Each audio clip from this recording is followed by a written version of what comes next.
Hello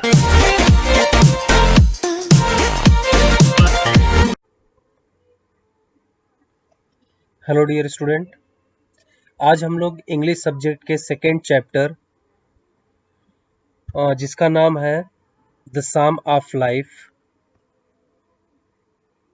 को पढ़ेंगे। जैसा कि आप लोग देख रहे हैं the title. Hello dear student, आज हम लोग इंग्लिश सब्जेक्ट के पोएट्री सेक्शन के second chapter the sum of life को पढ़ेंगे।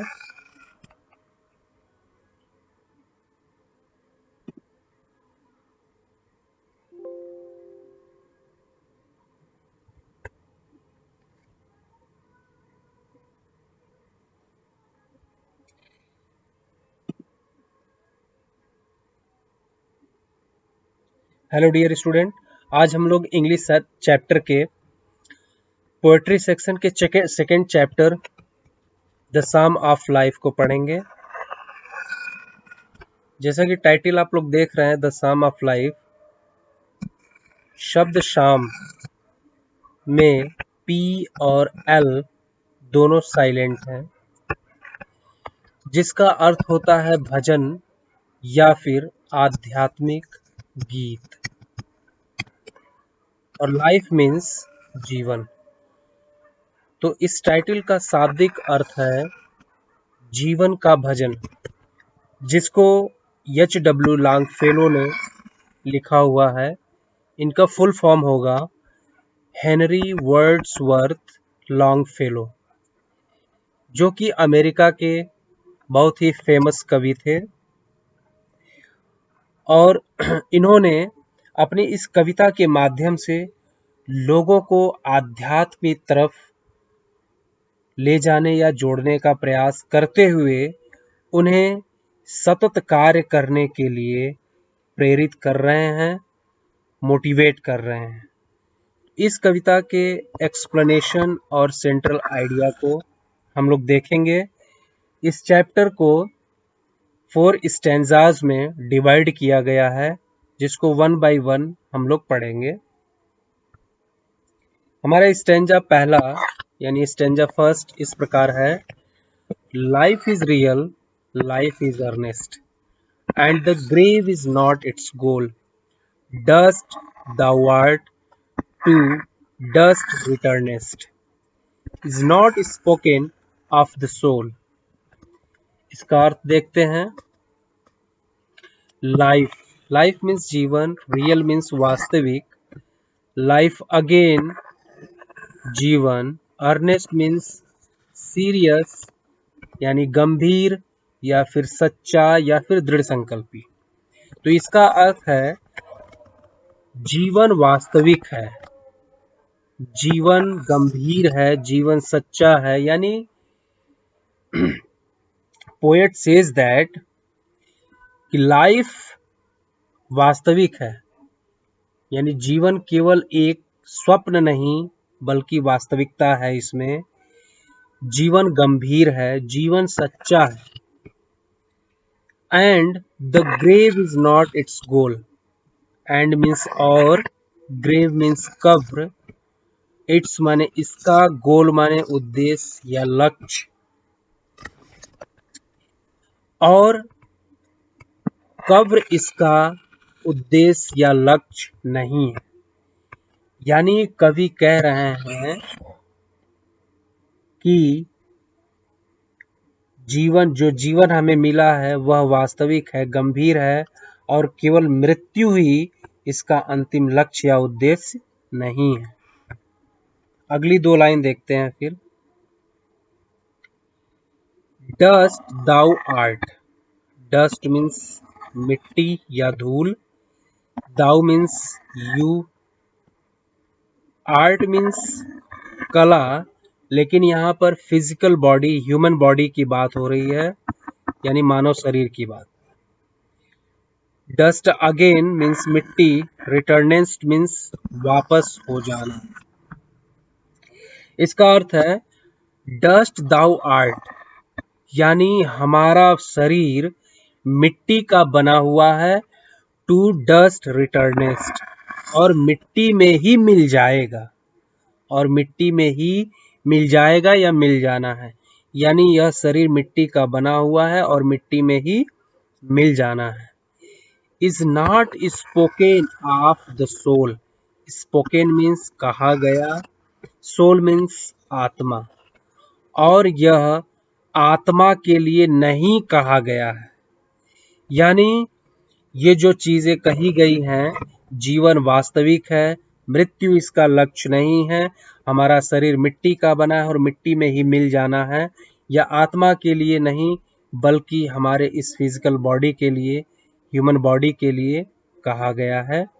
क्योंकि आत्मा यहाँ पर कवि बताने का प्रयास किए हैं, आत्मा अमर है, अजर है, इमॉर्टल है, और हमारा बॉडी मॉर्टल है, यानी नश्वर है।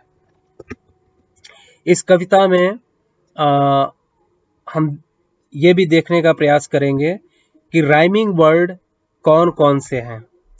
तो हम देखेंगे पहले लाइन का लास्ट वर्ड अर्नेस्ट, जो कि वो राइम कर रहा है तीसरे लाइन के अंतिम वर्ड रिटर्नेस्ट से, यानी ये दोनों एक साथ राइम कर रहे हैं, यानी एक दोनों के साथ राइमिंग वर्ड हुए।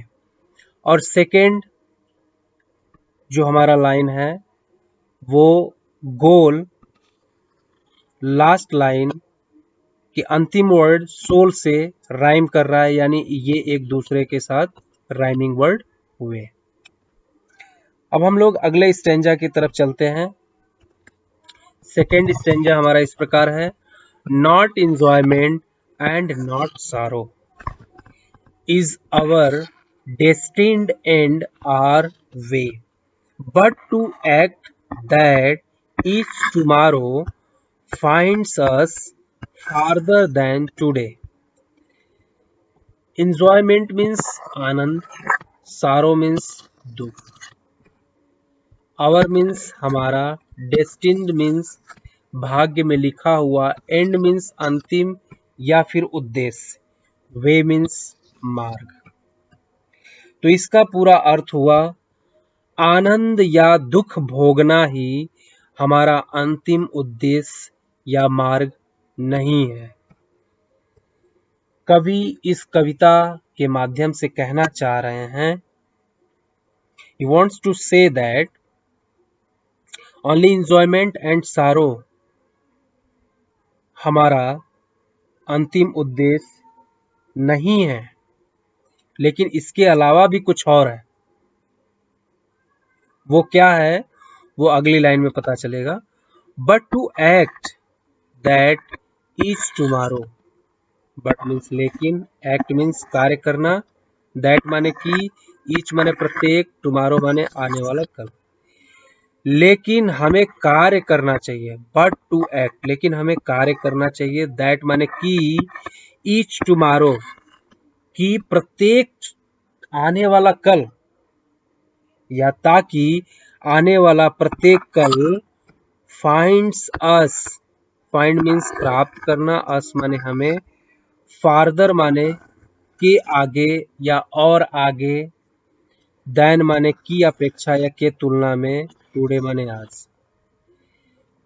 तो इन दो लाइनों का अर्थ है, बट टू एक्ट दैट, लेकिन हमें कार्य करना चाहिए कि प्रत्येक आने वाला कल को हम आज से बेहतर, आज से बढ़िया या आज से आगे पाएं। यानी हम दिन प्रतिदिन, day to day, day by day हम लोग आगे बढ़ते जाएं, अग्रसर होते जाएं, ऐसा कार्य करना चाहिए। केवल दुख और सुख भोगना ही हमारा अंतिम लक्ष्य या हमारे भाग्य में नहीं होना चाहिए, ऐसा कवि कह रहे हैं। इस स्टेंजा में भी हम लोग राइमिंग वर्ड देखेंगे। देखते हैं स्टेंजा का पहला लाइन, उसका लास्ट वर्ड सारो किसके साथ राइम कर रहा है, टुमारो, यानी थर्ड लाइन का लास्ट वर्ड टुमारो, जो कि एक दूसरे के साथ राइम कर रहे हैं, तो ये राइमिंग वर्ड हुए, सारो टुमारो एक साथ। एंड वे राइम कर रहा है टुडे के साथ, जो कि एक दूसरे के साथ राइमिंग वर्ड हुए। आगे देखते हैं stanza third. In the world's broad field of battle, in the bivouac of life, be not like dumb, driven cattle. Be a hero in the strife. In means में, word means संसार, s यानी apostrophe, का की के होता है इसका अर्थ। Broad means विस्तृत, फील्ड माने क्षेत्र या भूमि, बैटल मीन्स युद्ध। यानी विश्व के विस्तृत युद्ध भूमि में, विश्व के विस्तृत युद्ध भूमि में, in the bivouac of life, bivouac means अस्थायी पड़ाव, लाइफ मीन्स जीवन, और जीवन के अस्थायी पड़ाव में। यानी इन दो लाइनों के माध्यम से कवि कहना चाहते हैं कि विश्व यानी संसार एक विस्तृत युद्ध भूमि है और हमारा जीवन एक अस्थायी पड़ाव है। कभी यहाँ रुकना है, कभी वहां रुकना है। फिर इन दो लाइनों के माध्यम से दो लाइनों का अर्थ देखते हैं। Be not like dumb driven cattle. Be माने होना, नॉट मीन्स नहीं, लाइक माने के समान, डम मीन्स गूंगा, ड्राइवन मीन्स हाका जाने वाला, कैटल मीन्स भेड़ बकरियां या पशु या जानवर। तो कह रहे हैं कि इस विश्व के विस्तृत युद्ध भूमि और जीवन के अस्थायी पड़ाव में हमें गूंगों के समान नहीं होना चाहिए, ड्राइवन कैटल या फिर हाके जाने वाले भेड़ बकरियों या पशु या जानवरों की तरह नहीं होना चाहिए। तो क्या होना चाहिए? Be a hero in the strife. Be means again होना, हीरो मीन्स नायक या शूरवीर, योद्धा, स्ट्राइफ मीन्स संघर्ष। बल्कि हमें संघर्ष में शूरवीर, योद्धा या नायक होना चाहिए। इन दो लाइनों के माध्यम से इन्होंने बताया कि हमें गूंगों के समान या भेड़ बकरियों या जानवर के समान नहीं होना चाहिए, बल्कि हमें जीवन के संघर्षों में शूरवीर, नायक और योद्धा के समान होना चाहिए। इस स्टेंजा में भी राइमिंग वर्ड देखेंगे। बैटल कैटल के साथ राइम कर रहा है, जो एक दूसरे के साथ राइमिंग वर्ड हुए। लाइफ स्ट्राइफ के साथ राइम कर रहा है, इसलिए ये एक दूसरे के साथ राइमिंग वर्ड हुए। नेक्स्ट स्टेंजा देखते हैं। Let us then be up and doing with a heart for any fate, still achieving, still pursuing, learn to labour and to wait. Let us be, हमें, देन माने तब, B माने होना, up means ऊपर की ओर, doing माने कार्य करना। देन मीन्स तब, लेट अस बी अप, तब हमें ऊपर की ओर होना चाहिए, यानी तब हमें आगे बढ़ना चाहिए, हमें आगे बढ़ना चाहिए, और एंड मीन्स और कार्य करना चाहिए। तब हमें आगे बढ़ना चाहिए और कार्य करना चाहिए। With a heart for any fate, heart means हृदय, for any fate, fate means भाग्य। हमें किसी भी भाग्य के लिए दिल से कार्य करना चाहिए। स्टिल अचीविंग, अचीविंग माने प्राप्त करते हुए, परसुइंग मीन्स अनुसरण करते हुए, प्राप्त करते हुए, अनुसरण करते हुए, learn to labour and to wait. Learn means सीखना, लेबर मीन्स कठिन परिश्रम करना, वेट मीन्स प्रतीक्षा करना। हमें प्राप्त करते हुए और अनुसरण करते हुए कठिन परिश्रम करना सीखना चाहिए, एंड टू वेट, और प्रतीक्षा करनी चाहिए। यानी कवि हमें यह शिक्षा देता है कि मनुष्य को क्रियाशील होकर बिना परिणाम की इच्छा किए साहस से अपने कार्य में लग जाना चाहिए। हमें लगातार अपने उद्देश्यों की पूर्ति के लिए सन्नद्ध यानी लगे रहना चाहिए, क्रियाशील रहना चाहिए, बिना किसी चिंता के परिश्रम करते रहना चाहिए। यानी कवि कह रहा है कि हमें सब कुछ छोड़ करके हमें कार्य को करते रहना चाहिए और अपने जीवन को दिन प्रतिदिन आगे की तरफ बढ़ाना चाहिए, अग्रसर करते रहना चाहिए। इस कविता में, इस स्टैंजा में भी हम लोग राइमिंग वर्ड देखेंगे। डूइंग परसुइंग के साथ राइम हो रहा है, इसलिए डूइंग परसुइंग राइमिंग वर्ड हुए। फेट वेट के साथ राइम कर रहा है, इसलिए ये एक दूसरे के साथ राइमिंग वर्ड हुए। यानी इस कविता के माध्यम से कवि हमें बताना चाहता है कि जीवन एक केवल स्वप्न ही नहीं बल्कि जीवन वास्तविक है, और हमारा लक्ष्य केवल और केवल होना चाहिए वर्क इज वर्शिप, कर्म ही पूजा होनी चाहिए, यानी हमें कार्य करते रहना चाहिए। ये तो रहा कविता का एक्सप्लेनेशन। अब हम लोग देखेंगे central idea. Central idea of the poem इस प्रकार है। The poem Psalm of Life has been written by H.W. Longfellow. Kavita the psalm of life H.W. Longfellow द्वारा लिखी जा चुकी है। There is a sincere advice of the poet for everyone that life is not an empty dream. Sincere माने ईमानदारी से, advice means सलाह, everyone means प्रत्येक व्यक्ति को, यानी कवि का, पोएट मीन्स कवि, कवि का प्रत्येक व्यक्ति के लिए ईमानदारी से सलाह है। क्या सलाह है? दैट माने कि life is not an empty dream. Life means जीवन, एम्प्टी मीन्स खाली, ड्रीम मीन्स स्वप्न या सपना। कवि ईमानदारी से सभी व्यक्ति को सलाह है, कवि का सभी व्यक्तियों के लिए ईमानदारी से सलाह है कि जीवन खाली स्वप्न नहीं है, जीवन खाली स्वप्न नहीं है। He exhorts that work is worship. Exhort means होता है उपदेश देना, कहना। He exhorts, he आया है पोएट के लिए।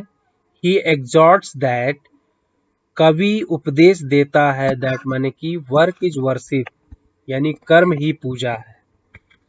यानी पूरी कविता के माध्यम से कवि ने कहा कि कर्म ही पूजा है, work is worship. So we should work honestly and sincerely in life without thinking of its result. So माने इसलिए, we means हम लोग, वर्क मीन्स कार्य करना, ऑनेस्टली माने ईमानदारी से, एंड सिंसियरली सच्चाई से या ईमानदारी से, लाइफ मीन्स जीवन। इसलिए हम लोगों को जीवन में ईमानदारी और सच्चाई से कार्य करना चाहिए। विदाउट के बिना, थिंकिंग माने सोचते हुए, ऑफ इट्स रिजल्ट, इसके, इट्स मीन्स इसके, रिजल्ट मीन्स परिणाम। हम लोगों को इसके परिणाम के बिना सोचते हुए ईमानदारी और सच्चाई से कार्य करना चाहिए। We have to achieve a noble ideal of life. We माने हम लोग, achieve means प्राप्त करना, noble means उच्च, ideal means आदर्श, life means जीवन। हम लोगों को जीवन के उच्च आदर्श को प्राप्त करना चाहिए या प्राप्त करना होगा, ऐसा कवि इस कविता के माध्यम से बता रहे हैं। यह कविता का सेंट्रल आइडिया रहा, केंद्रीय विचार रहा, जिसमें केवल एक ही चीज निकल के आ रही है। कवि एक ही चीज पे फोकस कर रहे हैं, वो है वर्क इज वर्शिप। हमें कार्य करते रहना चाहिए और कर्म ही हमारा पूजा है। इस कविता के माध्यम से द साम ऑफ लाइफ यानी जीवन का भजन इस कविता के माध्यम से इन्होंने बताया। Thank you very much.